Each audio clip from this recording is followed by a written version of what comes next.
Yo soy Noelia. Yo soy Axel. Y esto es Casa Drohan.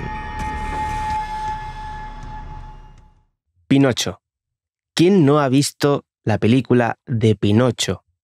Ya sea la de Disney, ya sea la de Guillermo del Toro, la última.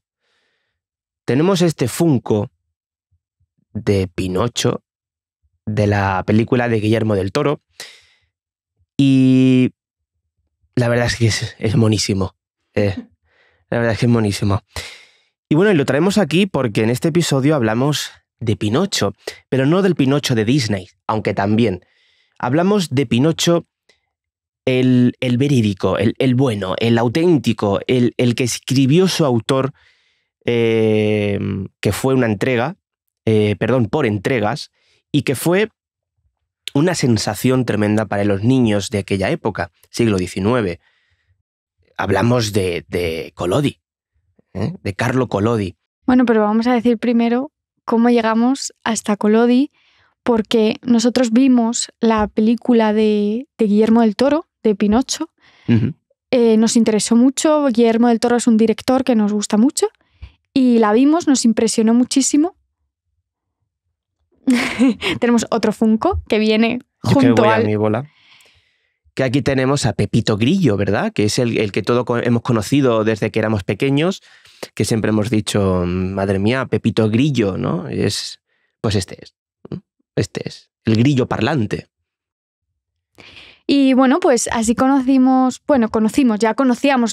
el Pinocho, ¿no? Pero así nos vino un poco la idea de hacer un podcast sobre la historia de Pinocho, porque, bueno, lo conocemos todos de niño, de Disney, pero queríamos ir al origen y así pues recopilamos varios libros de las aventuras de Pinocho, de Carlo Collodi, y bueno, nos gustó un poco. Esta es la que dicen que es una de las mejores traducciones en español de Carlo Collodi, y esta es una versión de cátedra mucho más universitaria, por así decirlo, o más específica, donde hay muchísima bibliografía para que puedas estudiar un poquito más, ¿no? Esta edición, la edición de cátedra, está más indicada para aquellos que se dedican a estudiar la literatura. En este caso es literatura italiana y tenemos a Carlo Collodi, ¿no? Un florentino que se dedicó a escribir, prolífico hasta la médula, y que mucho más adelante, le encargan escribir un cuento para niños, hubo un auge muy importante, y escribe Pinocho. Es una historia muy interesante, y aquí dentro no solamente Fernando Molina, ¿verdad? Si no me equivoco, de su apellido. Fernando Molina Castillo es, vamos a seguir con la historia un poquito brevemente para dejaros con la entrevista, que este podcast es una entrevista. Pues una vez que conocimos, digamos, la historia real de Pinocho, de Carlo Collodi, el autor, quisimos hacer un podcast sobre él y se nos ocurrió contactar con alguien que pudiera contarnos un poquito más, porque bueno, al final nosotros pues bueno, hemos estudiado a Collodi y a Pinocho, pero queríamos a alguien un poquito más que se haya metido en el mundo, ¿no? Y así conocimos a Fernando Molina Castillo, que es el editor de Las aventuras de Pinocho y otros relatos, de cátedra, como decía. Y este podcast va sobre Fernando Molina, sobre Collodi y sobre Pinocho. Fernando es el traductor y editor principal de esta versión de cátedra y nos va a contar un poco su experiencia y más cositas, anécdotas y cosas muy interesantes sobre el autor y sobre su obra y sobre él mismo como figura de traducción, ¿no? Efectivamente. Así que yo creo que sin más preámbulos os dejamos con la entrevista, que no tiene pérdida. Antes de irnos, quiero aclarar una cosa, que es que este es una serie de podcasts, son 2 podcasts. Este es el primero con Exacto. La entrevista de Fernando Molina, donde hablamos, ya he dicho, de Carlo Collodi y de Pinocho, pero tendremos un segundo podcast que va a ser una tertulia con las chicas, que el primer podcast lo tenéis por ahí, que es La huella vampírica que hicimos. Pues vamos a hacer otra tertulia, en este caso sobre Pinocho, sobre que hablaremos cosas muy interesantes y que, bueno, lo tendréis disponible en el canal, pero a partir de noviembre, porque en octubre sabéis que dedicamos todos los años a Halloween y a terror. Así que ya sabéis que hay otro podcast sobre Pinocho, seguiremos hablando de él. Así que ahora sí, nos vamos a ver la entrevista. Buenas noches, drojanianos. Empezamos una nueva temporada de septiembre, esta vez con alguien totalmente diferente al mundo de la escritura, digamos, aunque por supuesto dentro de la literatura. Se llama Fernando Molina y es filólogo italiano, profesor de la Universidad de Sevilla y nos va a contar cosas súper interesantes. Así que, bueno, bienvenido a Casa Drojan, Fernando. Hola, ¿qué tal? Buenas noches. Muchas gracias por vuestra invitación. Es un placer. Bueno, nada, el placer es nuestro por tenerte en este programa que bueno, que todo lo que acaba de decir Noelia, que a todos nuestros oyentes, bueno, vamos a tener una charla fantástica y bueno, sobre todo fantástica, porque es verdad que de lo que vamos a hablar es de algo que todos hemos oído de niño e incluso hemos visto en estas películas de Disney, pero que nos vamos a encontrar con un personaje un tanto quizá distinto de lo que estamos acostumbrados a ver. Y Fernando Molina es, en este caso, el editor, el encargado de la edición de un libro que tanto a Noelia como a mí nos ha parecido wow. Es la primera vez que leemos a este personaje en su profundidad y crudamente. Entonces, antes de adentrarnos en la fantasía y en esos personajes que van y vienen, vamos a adentrarnos en la biografía, una biografía sencillita, de Fernando Molina. Bueno, Fernando, ¿cómo llegas? Sabemos, si no nos equivocamos, que has sido un gran deportista español, pero ¿cómo llegas a la literatura italiana así de repente? Sí, a ver, bueno, como siempre en la vida, pues son un poco casualidades y situaciones en las que quizás no estaba tan previsto, pero bueno, lo que sí puedo decir que desde pequeño siempre me atrajo mucho Italia. Y en eso tuvo algo que ver Pinocho, luego lo explicaré por qué. Bueno, sí, yo soy de Sevilla y empecé a estudiar filología sin tener muy claro qué especialidad iba a coger. Y al final pues me decanté por el italiano porque ya de antes me gustaba Italia y cuando cogí la lengua italiana como una optativa, pues ya me di cuenta que era lo que yo quería hacer. Pues lo tuve bastante claro cuando entré en la universidad. Y nada, y ya luego pues puesto la lengua italiana siempre me ha interesado, pero luego durante la carrera descubrí que me interesaba mucho también la literatura. Y entonces, pues, en cierta forma, la literatura ha sido un descubrimiento un poquito más tardío, pero que prácticamente, digamos, que es de lo que más me ocupo en mis estudios. Más de estudios literarios que de estudios lingüísticos. Uh-huh. Bueno, y una de las cosas que queremos destacar de este libro, que no lo hemos enseñado, pero bueno, que es Las aventuras de Pinocho y otros relatos, que editas tú, Fernando, y bueno, que traduces muchos de los relatos. Nos interesa mucho la figura del traductor, que a lo mejor está un poco como tapada o no se le ve tanto, pero ¿cómo es el hecho de tener que traducir un texto para que se parezca lo más posible al original? O bueno, también puedes hacer tus propias versiones como hacía Collodi con Perrol. Sí, bueno, el mundo de la traducción es un mundo complejo, es fascinante, o sea, es una ciencia, ¿no? La traductología. En fin, se lleva siglos discutiendo en qué consiste una buena traducción y hay muchas teorías, muchos estudios.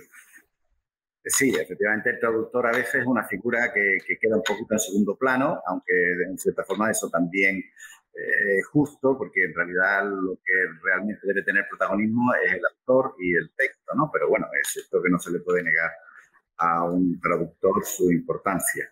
En este caso, la edición que yo hice de Pinocho, como habéis visto, la traducción propiamente del texto de las aventuras de Pinocho no es mía, porque la editorial Cátedra ya disponía de la traducción de Esther Benítez, que ha sido una traductora española muy famosa, que ha traducido muchísimo, no solo literatura italiana. Entonces, bueno, pues ellos decidieron que la traducción de Pinocho iba a ser la de ella, aunque me permitieron que yo la retocara. Evidentemente a mí me hubiera gustado haber hecho mi propia traducción. Y luego, pues yo les propuse un poco para mostrar que Carlo Collodi no era solo el autor de Pinocho. En España y en casi todo el mundo se le conoce prácticamente solo por Pinocho. Sin embargo, Collodi es un autor muy importante en la literatura italiana del siglo XIX, de la segunda mitad del siglo XIX, y tiene una obra amplísima de la que podremos hablar luego, si os parece. Y entonces, bueno, pues yo en ese volumen pues quise incluir algunas obras aparte de las aventuras de Pinocho, un poco para mostrar al lector español algo de esa traducción tan amplia que tuvo Collodi. Y esas sí que son traducciones mías. ¿Qué ingredientes? Hablando de la traducción, hablando del traductor, de la figura tan importante que muchas veces, como bien acabas de decir, lo dejamos en un segundo, incluso tercer plano dentro de una edición, ¿qué ingredientes debe tener una persona para convertirse en un buen traductor? Bueno, complicada. Tan complicada que yo no estoy seguro si sabré responder. Yo puedo decir que cuando yo traduzco, tengo la sensación de que el traductor es la persona que mejor lee un libro.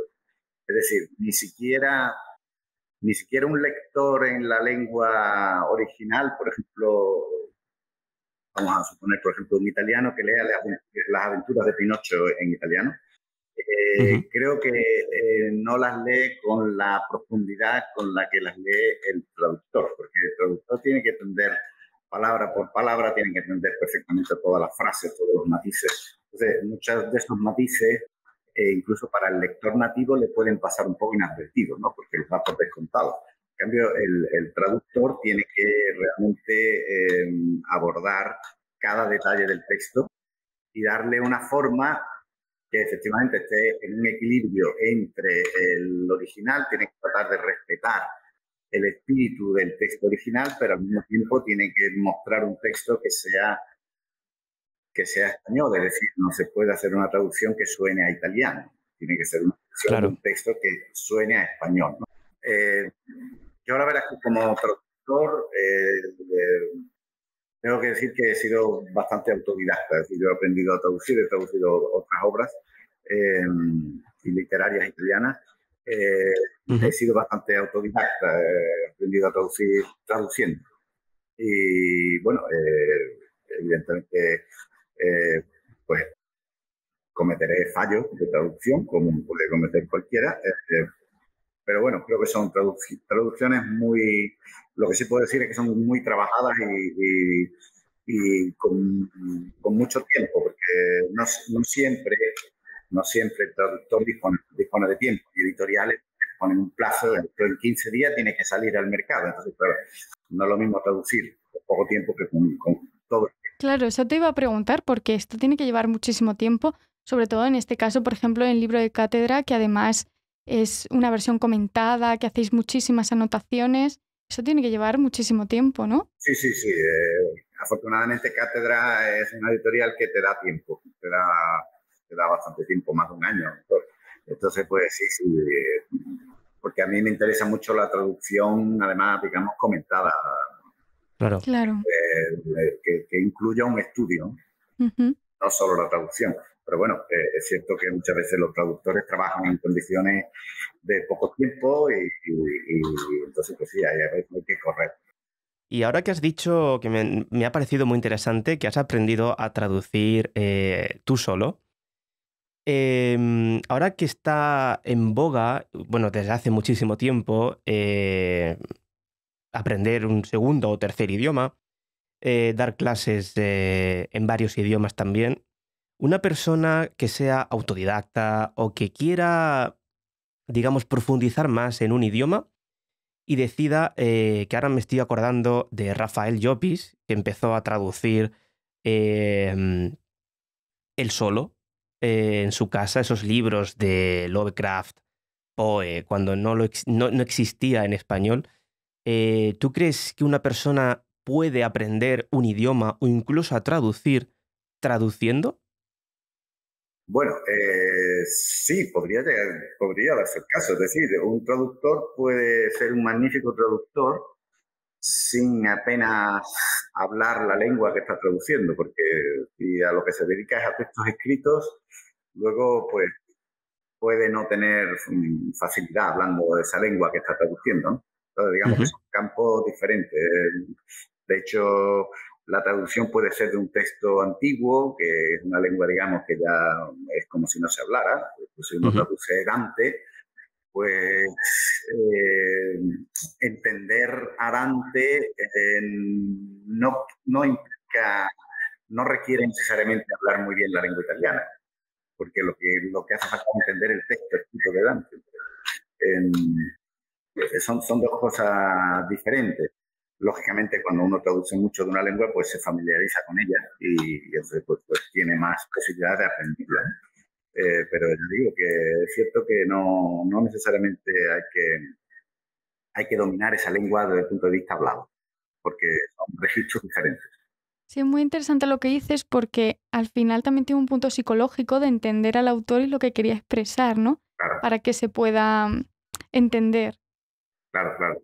Y eso sobre todo, ahí es donde además yo, por ejemplo, hasta ahora no he querido entrar porque eso me impone mucho respeto, traducir poesía. La poesía Ujú. ya es otra cosa porque traducir un texto poético a otro texto poético requiere tener una sensibilidad poética en tu lengua, en la lengua de Sí. destino, que yo sinceramente no tengo. Y entonces, bueno, pues yo hasta ahora pues he evitado traducir poesía. Creo que hay que tener unas cualidades que yo no tengo. Prefiero traducir prosa, teatro, novela. Y ya digo que porque la traducción de la poesía, de hecho se dice que traducir poesía es imposible. Bueno, tampoco tanto, ¿no? Pero que mm, tiene más dificultades, indudablemente. Porque el texto traducido tiene que ser también poético. Claro. Claro. Vamos, se requiere un buen manejo del vocabulario Sí, sí. para poder asemejar lo más posible al original. Exactamente. Quizás no, evidentemente no hay que traducir palabra por palabra, sino que hay que Claro. buscar traducir el sentido del texto, ¿no? El espíritu del texto, como me decía, y efectivamente, pues eso eh, también un poco hay que respetar,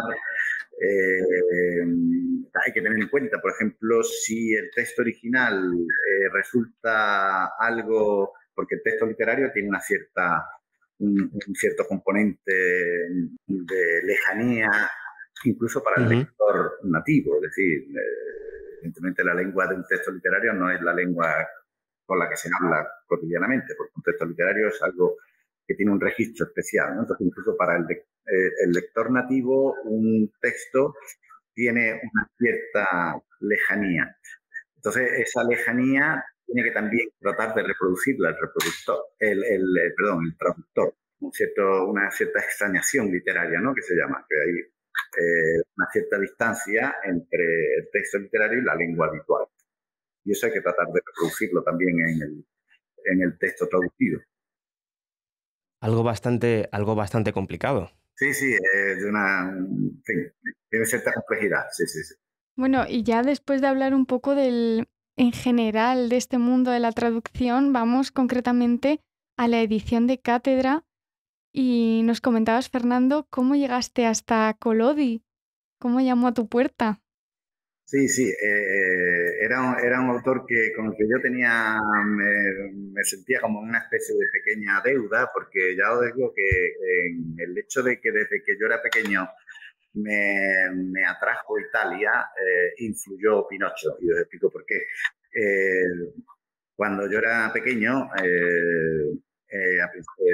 yo nací en los años 60, y a principios de los años 70, vosotros sois más jóvenes, no habéis nacido entonces, pero a principios de los años 70 pusieron en la televisión española una serie sobre Pinocho, de 6 capítulos, dirigida por un director muy famoso italiano, que es Luigi Comencini, y esa serie, pues, bueno, no puedo decir si tuvo mucho éxito, bueno, sí tuvo cierto éxito porque me acuerdo que sacaron álbumes de cromo y tal. Bueno, aquella serie a mí me encantó, la puesta en escena que tenía aquella serie me pareció fantástica, daba una imagen de pobreza, de tristeza, de un poquito depresivo, ¿no? El ambiente.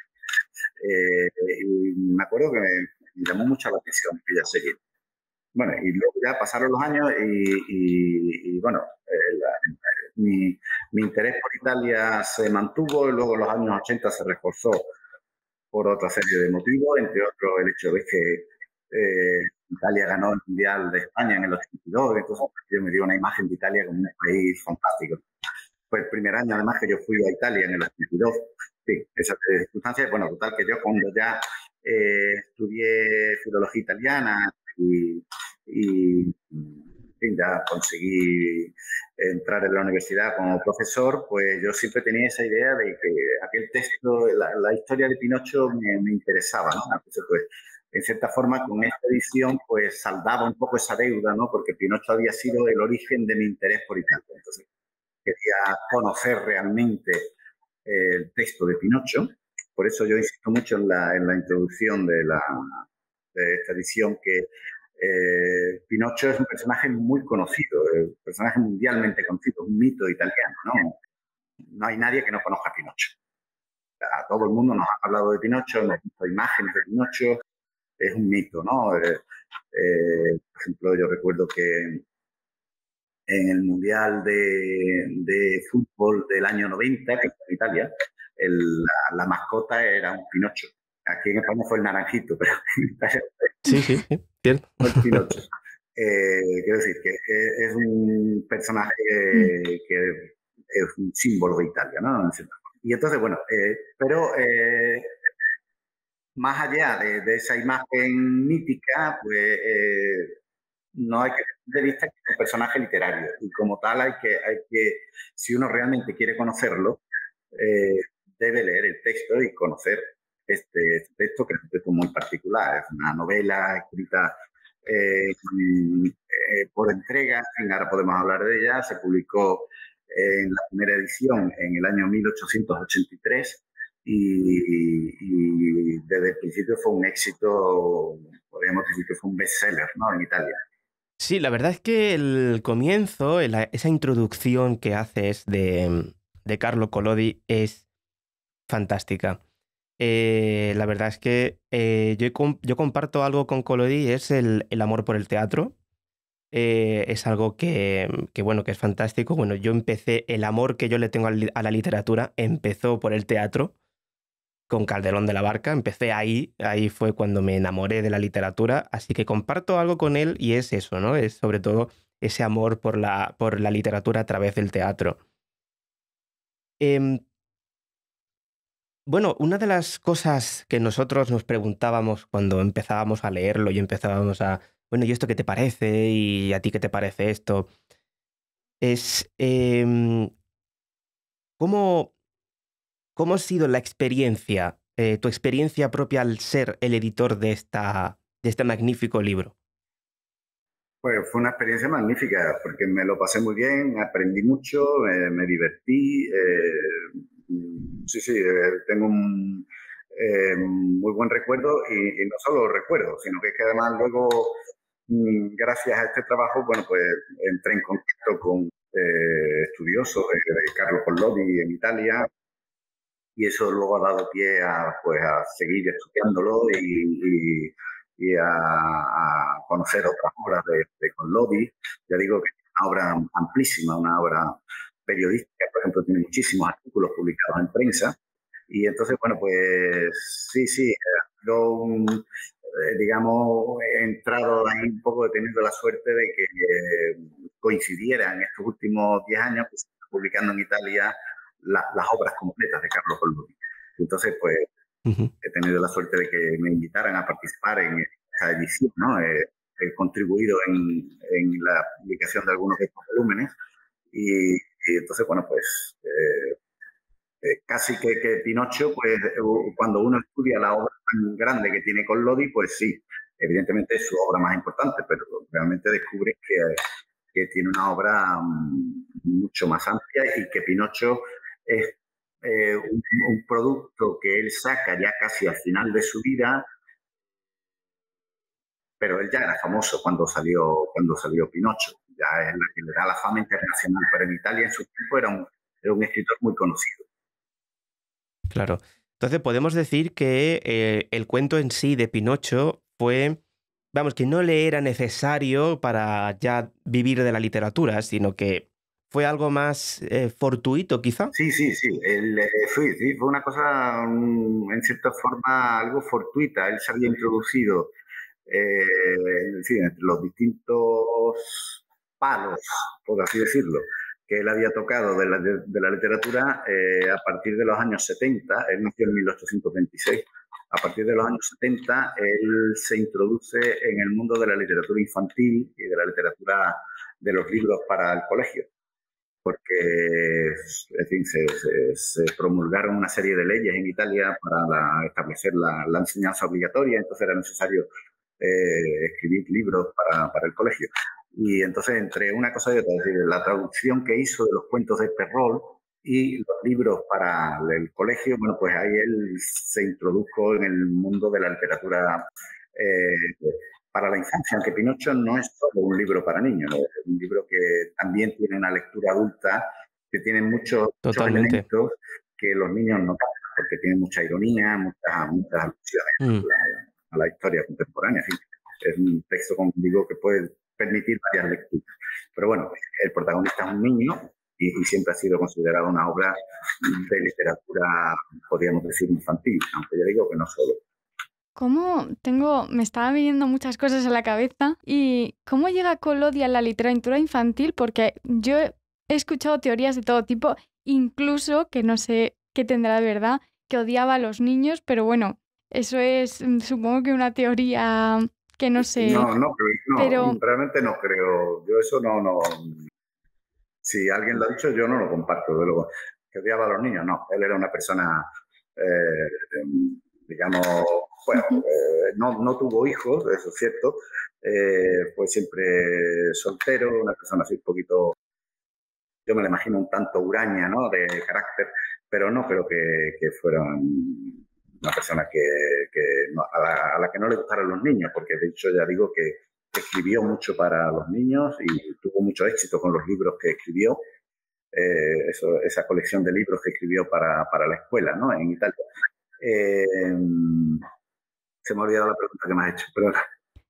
No, simplemente cómo llegaba a escribir cuentos para niños, porque creo que él era periodista y escribía otro tipo de cosas. Sí, él era efectivamente, él venía del periodismo, él se había dedicado mucho a hacer artículos periodísticos de sátira política en los años 50 y 60, y ya luego a partir de los 70, como digo, con las leyes que se promulgaron para la escolarización obligatoria en Italia, pues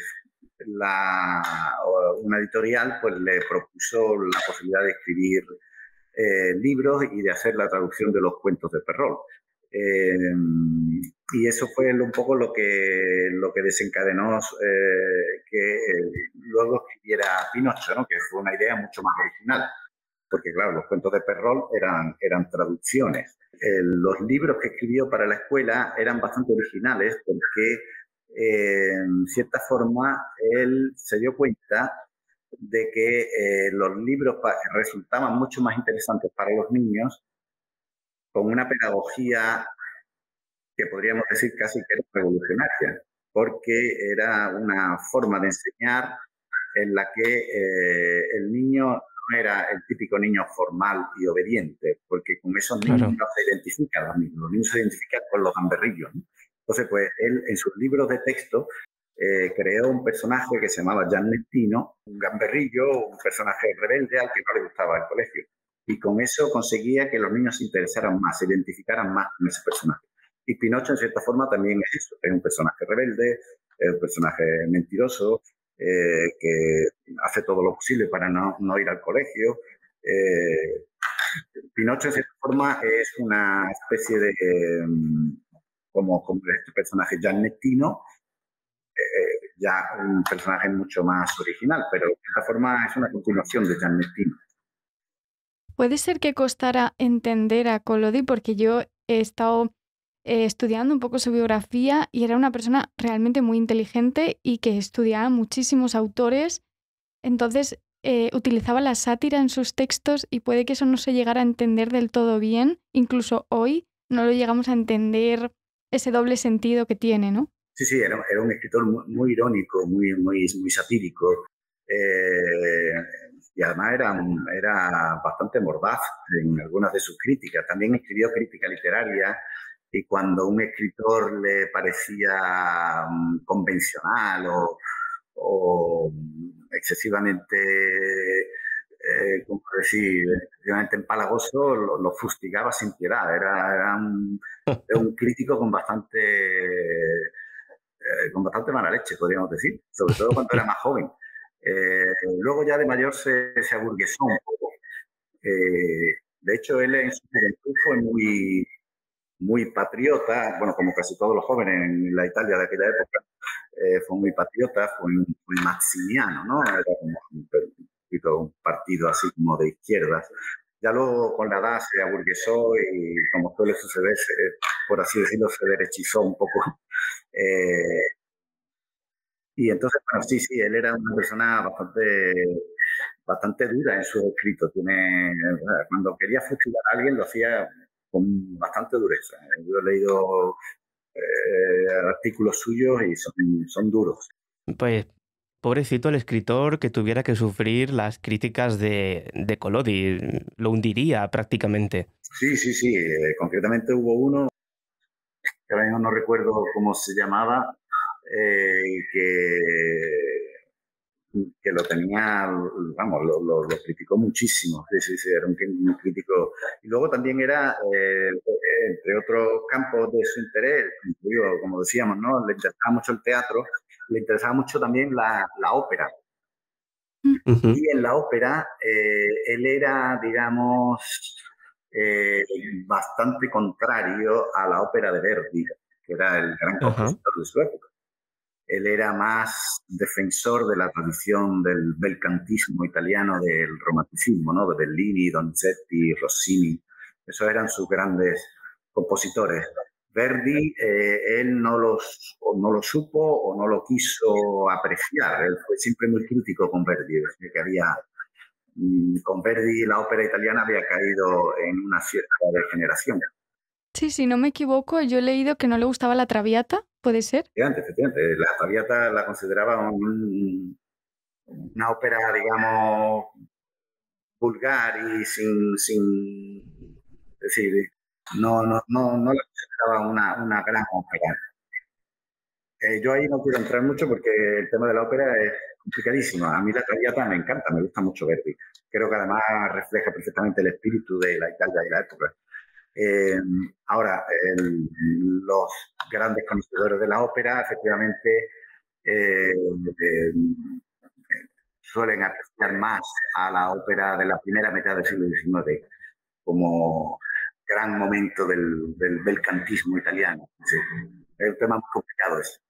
Sí, desde luego. Ya de por sí que Collodi es un tipo bastante complicado. Claro, sus teorías y sus críticas y sus gustos, sobre todo, claro, igual de complejo que su persona. Bueno, has dicho al principio que Collodi fue una persona muy prolífica en los artículos periodísticos y también es cierto que tuvo en propiedad o casi en propiedad varios periódicos.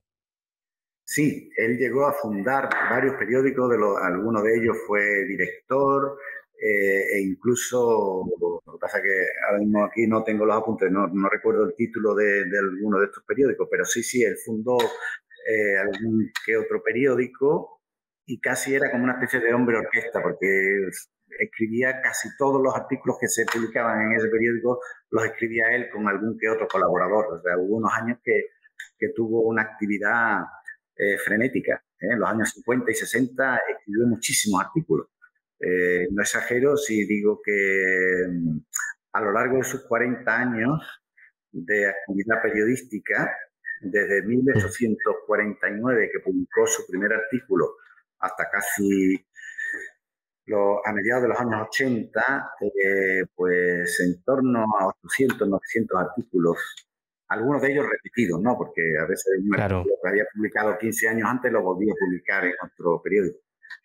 Entonces pensé por lo menos aproximadamente en torno a 800 publicaciones de artículos periodísticos. Es una barbaridad. Muchísimo. Era un escritor muy infatigable, sí. Crítica literaria, sátira política, crítica teatral, también escribió sobre crítica de costumbres sociales, siempre con mucha sátira, mucha ironía, que es formaba parte de su forma de ver el mundo, ¿no? Porque también Pinocho tiene mucha ironía y muchas. Collodi tuvo ciertos problemas con la política por ser liberal. Incluso eso le llevó a tener que cerrar varios temas periodísticos para no tener más problemas. Claro, porque efectivamente hay que tener en cuenta que cuando Collodi empieza a escribir en periódicos, estamos hablando de finales de los años 40, luego vienen los años 50, que fueron años de mucha ebullición nacionalista en Italia, son los años clave del Risorgimento, y sin embargo, él vivía en Florencia, él era florentino, y Florencia en los años 50 era el Gran Ducado de la Toscana, es decir, estaban el Gran Duca de Lorena, que era en cierta forma pues un estado satélite del imperio austrohúngaro. Y entonces, bueno, pues había una censura muy fuerte, claro. Entonces, pues sí, tuvo problemas y no fue fácil hacer sátira política, claro. Luego lo que pasa es que ya digo que cuando ya el Estado italiano se constituyó en 1861, evidentemente no fue fácil la segunda mitad del siglo XIX no fue fácil para el nuevo Estado italiano, ¿no? Un Estado nuevo tenía muchísimos problemas y había también bastante corrupción política, con lo cual Collodi cayó un cierto desencanto. Y entonces esa sátira política, cuando ya, digamos, la Toscana estaba dentro de Italia, pues esa sátira política la lanzó contra muchos políticos del gobierno italiano. Una de las cosas que me ha gustado mucho de Collodi en su, digamos, juventud, que según comentas en la introducción, siendo jovencito, trabajó en una, si no recuerdo mal, en una imprenta. Sí, en la librería. En una librería y tuvo... Imprenta, sí. Librería imprenta. Y tuvo un momento de formación brutal. Se leía todos los libros para poder hacer la reseña de esos libros. Y creo que para un escritor como Collodi eso fue echarle leña a poco a formarse como autor y hacer algo ahí, bueno, prácticamente construir al Carlo Collodi que conocemos hoy. Sí, efectivamente. Ese fue un momento clave en su formación, sí. Fueron un par de años que trabajó en una librería que se llamaba Piatti, en Florencia, y trabajaba pues así, de un empleadillo, ¿no? de la librería, y le encargaban que escribiera una especie de catálogo de las novedades que llegaban y tenía que ser un pequeño resumencillo. Entonces, pues ahí se empapó muchísimo, tuvo que leer mucho y yo creo que ahí fue donde él realmente descubrió la literatura. Así fue un hecho muy importante en su formación. Él no tuvo una formación universitaria, pero esa fue su universidad, por así decirlo, ahí donde él descubrió la literatura y además él fue siempre muy... supo apreciar la literatura, digamos, de calidad, la gran literatura, aunque digamos, luego incluso era bastante satírico, incluso con esta literatura alta, ¿no? Pero tratándola con mucho respeto. Es curioso porque, bueno, hoy llegamos a conocer a Pinocho, pero él ha escrito, como decíamos al principio, muchísimos cuentos y muchísimos relatos. Y vosotros, bueno, habéis elegido unos pocos para esta edición, pero cuéntanos un poco sobre estos relatos de Collodi que no conocemos apenas. Sí, son unos relatos, yo hice una pequeña selección de los que me parecieron así más significativos. Claro, la editorial me puso un cierto límite, ¿no? Yo no podía incluir ahí demasiado. Entonces, Claro. cogí una serie de relatos que son anteriores a Pinocho, son escritos en los años 50 aproximadamente, y son relatos para adultos, en realidad, no son para... Eso sí que no se considera, no es considerable en absoluto literatura infantil. Son relatos en los que, aunque son relatos, tienen bastante teatralidad, son casi, podrían adaptarse como obras teatrales. Y son relatos donde aparecen personajes bastante decadentes, el típico, se suelen tratar temas como, por ejemplo, la infidelidad. Él satirizaba mucho el matrimonio. Él fue siempre un soltero empedernido y además fue convencido de que el matrimonio era una desgracia, tanto para el hombre como para la mujer. Consideraba que tengo que decir que él era un poco machista, un poco misógino. Eso es un detalle que no quiero dejar de decirlo, porque es así. Él veía el matrimonio como una trampa para el hombre, que las mujeres sostenía que a las mujeres desde que son niñas las educan para que casen a los hombres. Esa es la visión que él tenía, y que entonces cuando ya estaban casados el hombre se daba cuenta de la trampa en la que había caído, y entonces a su vez el hombre hacía infeliz a la mujer porque le era infiel. Cuando se daba cuenta de que se daba cuenta de que era infiel, de que era infeliz en el matrimonio, pues traicionaba a la mujer. Entonces, el matrimonio para Collodi era un... Bueno, ese es el primer relato, ¿no? Es el primer relato justo después de terminar Pinocho. Acabas de decir que Collodi era machista. Claramente. Es que cuando lo leí, digo, se palpa. Es que puedes pasar el dedo por la línea y se palpa ya aquí que hay inquina. Sí. No solo era machista, sino incluso, ya digo, yo lo calificaría de misógino. Él era, ya digo, una persona, puede que haya algo de, ahí habría que hacer ya un análisis un poquito más de tipo psicológico. Sus padres prácticamente vivieron separados, y el padre se fue, y entonces él estuvo muy apegado a su madre. De hecho, él no se llama Carlo Collodi, se llama Carlo Lorenzini. Collodi es el nombre del pueblecito de donde era la madre, y él vivió muchos veranos en Collodi.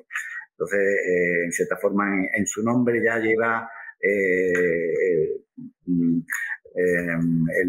ya lleva aparejado el apego a su madre, ¿no? Claro. La figura del padre para él es totalmente inexistente, y entonces, bueno, pues ahí puede que haya algo de un complejo de Edipo, ¿no? Muchas veces los misóginos, la única mujer a la que quieren en esta vida es a su madre, y a todas las demás mujeres las ven inferiores, ¿no? Posiblemente haya algo, pero tampoco quiero entrar en hacer un análisis psicológico porque no me siento capaz. El relato que tú decías era un nombre prosaico, que es una cosa muy curiosa. Sí, el nombre prosaico, sí, ese es un relato muy interesante porque muestra también otro interés que tenía con Lodi, que era el interés le atraía mucho la cuestión de los nombres de las personas. De hecho, también en Pinocho, cuando Geppetto lo está construyendo, se plantea cómo lo voy a llamar y tal. Entonces, siempre el tema de los nombres de los personajes y de las personas lo atraía mucho. Y en un nombre prosaico, sí, se cuenta una historia que es un poco surrealista, ¿no? De un Sí. que se llama Prosdócimo, que, en fin, lo tiene todo, es rico, es guapo y tal, pero tiene problemas porque con ese nombre no consigue. Y empezó a escribirla, creo, tener muy claro cómo iba a seguir la historia, y de hecho en algunas cartas que se conservan, que compartió con el editor del periódico, que iba a publicar este cuento, él, en fin, él dijo, bueno, te puedo escribir algo, pero me lo tienes que pagar bien. Él empezó a escribir la historia un poco sin estar muy convencido. Y entonces escribió la historia de Pinocho, escribió los primeros 16 capítulos, si no recuerdo mal, y esa es una historia que termina de una determinada forma, con Pinocho colgado de un árbol, y ahí podría haber terminado. Digamos que la intención con Lodi era que ha terminado ahí, pero sucedió un poco lo que sucede con la serie de televisión, que si la primera temporada tiene éxito, pues hacen una segunda temporada. Entonces, pues, se recibieron muchas cartas de niños diciendo que qué iba a pasar con Pinocho y tal. Y bueno, pues esa presión hizo que con Lodi pues siguiera escribiendo nuevos capítulos. Y en estos nuevos capítulos es cuando aparece, en esa segunda parte, a partir del capítulo 17, es cuando aparece la posibilidad de que Pinocho se puede convertir en niño, ¿no? Si se porta bien, se convertirá en un niño de carne y hueso. Pero eso en la primera mitad no existe para nada. O sea, él era un muñeco de madera y punto. O sea, que hay el hecho de que la obra fuera escrita por entregas, pues hace que tenga algunos elementos de incoherencia también, porque Claro. sobre la De marcha hecho, poco fue improvisando. De hecho, una de las cosas que más se conoce, que es que le crece la nariz, a mí me sorprendió que realmente no aparece demasiado en el texto. O sea, es una cosa que aparece ahí Más adelante, cuando la hada azul, que está el niño medio muerto, le da de beber, no quiere beberse la medicina y se la bebe, resucita, ¿no? Por decirlo así, porque los conejos negros no se lo llevan. Sí, Y al día siguiente es cuando él empieza a mentir y le crece la nariz. O sea, que no es una cosa que aparezca desde el inicio. Que claro, hoy tenemos muy asociado Pinocho con la nariz, pero realmente no es algo que Collodi piense desde el principio de la novela. Sí. El tema de la nariz es muy curioso y eso lo comento en la edición. Es el atributo por excelencia de Pinocho, ¿no? La nariz que le crece cuando miente. Una imagen universal. No hay político al que representen que con la nariz, ¿no? Porque todos los políticos mienten, en fin. Una imagen muy típica, ¿no? De sátira en los periódicos y tal. Sí. Y sin embargo, cuando uno lee la novela, sí, hay un capítulo en el que Pinocho miente y le crece la nariz, luego vienen unos pajarillos que la pican y se la reducen. Pero bueno, ese atributo pues tampoco es para tanto, quiero decir. Claro. Un poco se ha sobredimensionado, ¿no? esa cualidad. Y era un poco el reflejo de una cualidad que tiene el texto de Pinocho, que es que juega mucho con la interpretación literal de los refranes, de los proverbios, ¿no? Entonces, pues hay un refrán que dice que al que se coge, como se dice en español, ¿no? Se coge antes a un cojo que a un mentiroso. Así que el hecho de mentir, pues se refleja de alguna forma en la persona. Entonces, uno se ruboriza y entonces, pues ese enrojecimiento de la nariz de una manera caricaturizada, pues puede representarse como que la nariz crece.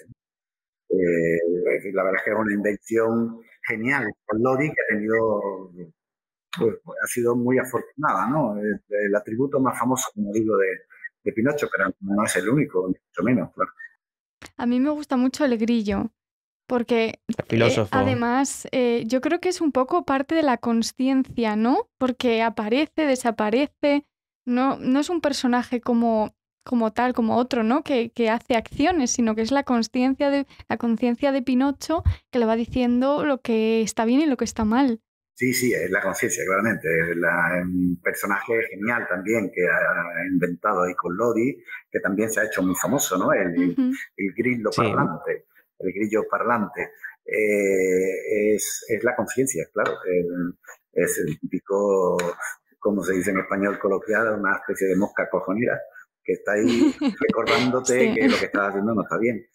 Que lo tenemos por aquí, que este es el de... El de Guillermo del Toro. El de Guillermo del Toro. Ese es. Vale. Tengo que verla. Es este. Lo que pasa es que Guillermo del Toro la sitúa en más adelante, porque la sitúa en la Italia fascista. Entonces, interesante, no sabía. Sí, el contexto histórico es totalmente diferente. Sí. Pues tengo que verlo, porque además el tema del fascismo a mí me interesa particularmente.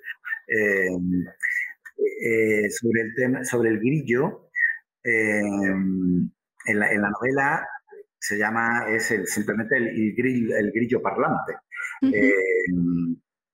Fue en la película de Walt Disney, en la cual, al menos en el doblaje español, se le llamó Pepe Grillo, si no recuerdo mal. Sí. Pepe Grillo. Y entonces, incluso en Italia, la denominación Beppe Grillo es bastante famosa, hasta el punto de que hay un cómico que luego se ha metido a político que se llama Beppe Grillo. O sea, que ha sustituido el nombre del personaje de la película de Disney, ha sustituido al auténtico nombre que es el grillo parlante, simplemente. Fíjate qué cosas... La verdad es que el libro está lleno de personajes, o sea, aunque recordamos a Pinocho, pero el libro está lleno de muchos personajes que se podrían hablar cada uno de forma independiente. Sí, incluso cuando los tres médicos van a ver si Pinocho está muerto y si no respira, a lo mejor es que va a estar muerto. Sí. Sí. Ahí hacen un diálogo del absurdo, una especie de teatrillo absurdo, muy curioso. Sí. Totalmente. Tres médicos, sí.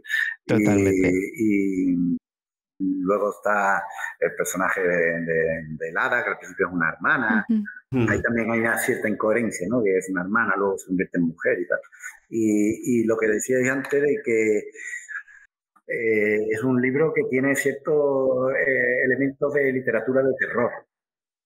Porque esa noche en la que lo están persiguiendo y ve esa casa allí oscura con esa niña muerta y todo eso, pues da mucho juego para el tema del terror. Sí. Sí, tiene muchos elementos que cuando empezamos a leerlo dijimos, esto tiene elementos interesantes dentro de lo que hoy podemos decir ese terror, entrada en un bosque, te persiguen, esa casa que parece que hay una niña, pero esa niña ya está muerta. En fin, una serie de cosas que sí que es verdad que nos pareció muy, muy interesante. Sí. Ahí hay elementos de terror y elementos también de los cuentos infantiles, porque los cuentos infantiles clásicos son bastante siniestros y bastante tenebrosos. Sí. Los Pulgarcito, los padres no pueden mantener a los niños y entonces los abandonan en el bosque de noche, lo cual es una cosa terrificante, ¿no? Totalmente. Yo no sé si eso, según leí una vez, eso en la Edad Media, pues incluso podía llegar a ser normal, ¿no? La gente pues era bastante cruel en ese sentido. No podían mantenerlo, pues te deshacías de los hijos. Y los cuentos reflejan eso. Y entonces, bueno, pues, ese ambiente nocturno en un bosque y tal, pues está también tomado de los cuentos infantiles. Totalmente. Y ahora que también estamos profundizando, investigando a los hermanos Grimm, a todos los cuentos de los Grimm, nos encontramos con esto también, ¿no? Estos símbolos macabros que te dicen, bueno, pero eran cuentos de hadas. Dices, sí, pero son macabros. O sea, no no podemos obviar esos elementos tan importantes que dan pie a toda esta cultura anterior, actual, que debemos comprender. Sí, Caperucita Roja también es un cuento bastante cruel. Efectivamente. Pues bueno, ha sido exacto. Genial hablar contigo, Fernando. Además, seguro que tienes muchas cosas por ahí porque creo que estás estudiando a Dante, ¿no? Bueno, sí, Dante es un autor que me interesa mucho, lo he estudiado, lo he traducido. Sí, es uno de mis autores predilectos. Sí. Y ahora también me ocupo de otro autor más o menos contemporáneo de Collodi, de la segunda mitad del XIX, que es Antonio Fogazzaro, menos conocido en España, muy interesante también. Así que yo, si queréis contar conmigo, yo encantado de hablar con vosotros de literatura. Genial. Eso mismo... Te quería preguntar antes de terminar, ¿qué autor te gustaría, italiano, claro, estudiar o traducir, que tengas por ahí que digas, oye, pues esto en los próximos años me gustaría? Bueno, pues en general me interesa la literatura del siglo XIX. Últimamente pues me atrae mucho el siglo XIX por el tema del Risorgimento italiano. Entonces hay un autor que sí, que me gustaría traducirlo, aunque ha sido ya bastante traducido en España, pero bueno, a mí me gustaría hacer una traducción mía, que es un autor que se llama Silvio Pellico, muy conocido actualmente, aunque en el siglo XIX fue muy famoso. Escribió un pequeño librito titulado Mis prisiones, que es una pequeña memoria, un libro autobiográfico de cuando él estuvo en la cárcel, en la época en la que los austríacos perseguían a los nacionalistas italianos. Entonces él estuvo en la cárcel y escribió este pequeño testimonio de su cautiverio, y esa obra en su día se convirtió en un bestseller, no solo en Italia, sino en toda Europa, fue traducida. Y me gustaría hacer una traducción me gustaría estudiar a este autor, a Silvio Pellico, por ejemplo. Interesante. Pues Fernando, creo que nuestra siguiente cita va a ser para hablar de Dante. Y vamos a intentar hacerlo presencial, para que todo tenga esa magia italiana y sobre todo de Dante, que es un personaje con mucha carga literaria con esos tercetos encadenados tan importantes cuando escribió. Así que, Fernando, muchísimas gracias por tu tiempo, ha sido un placer. Pues sí. Invitamos a la gente a que descubra esta edición porque a nosotros nos ha encantado. Además es una edición de estudio para gente que le interese profundizar. Tiene muchísimas, pero muchísimas notas que podrías estar ahí muchísimo tiempo estudiándolo. O sea que... El placer ha sido mío. Me lo he pasado muy bien y estoy encantado de que hayáis contado conmigo, de verdad. El placer es nuestro. Esto que proponíais de hablar de Dante, yo encantado aceptaría la invitación, pero hablar de Dante impone mucho respeto. Aquí estamos hablando ya de un grandísimo de la literatura universal y hay gente mucho más autorizada que yo a hablar de Dante. Pero bueno, yo, si queréis contar conmigo, haré lo que buenamente pueda. Por supuesto, estás más que invitado y la siguiente cita será Dante. Pues muchísimas gracias, Fernando. Venga, pues nada, estamos en contacto. Un abrazo. Gracias. Un abrazo. Hasta luego. Esperamos que os haya gustado la entrevista. Fernando nos confesó que había estado muy cómodo. Nosotros también nos lo pasamos genial, aunque es verdad que Fernando nos decía que era la primera vez que hacía esto de un podcast. Y bueno. No te preocupes, Fernando, para todos es una primera vez, pero vamos, desde aquí te decimos que no se notó. Es como si lo hubieras hecho 1000 veces. Y nada, al final, después de cortar la grabación, nos seguían surgiendo cosas, seguíamos hablando de Pinocho, de Collodi, y nos confesaba cosas muy interesantes que no salen en el podcast, pero que... ¿Cierto? Sí. Hablamos de una teoría, porque bueno, los estudiosos se estudian, valga la redundancia, temas que son socialmente interesantes y podemos, pudimos saber de mano de Fernando que Pinocho tiene una lectura cristiana, tiene una lectura teológica. Podríamos hablar, y tal como él nos dijo, cristología. Es decir, que se podría decir cosas... Sí, hay una teoría de que Pinocho, digamos que es Jesús o Cristo. Exacto. Su padre, que además era carpintero, José, ¿no? Y ese hada azul, pues sería la Virgen María.